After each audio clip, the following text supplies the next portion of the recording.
Ever wondered how to capture those breathtaking, butter-smooth slow-motion shots that truly pop?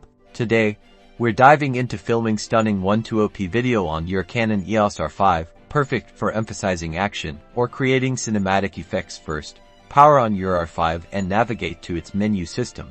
Once in the menu, you'll need to find the movie rec quality setting. This is where you control your video's resolution and frame rate. Scroll down until you see the options for frame rate. Within frame rate, select the 11988p option. This is your 120 frames per second setting. It's important to note at this frame rate, your camera may automatically adjust other settings like the aspect ratio to accommodate the high speed.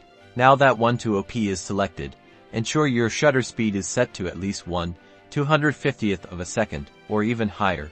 To properly freeze the motion, you'll also want ample lighting, as high frame rates often require more light. With these settings dialed in, you're ready to capture incredible slow-motion footage. Experiment with different subjects and scenarios to see the dramatic impact 120p can have on your videography.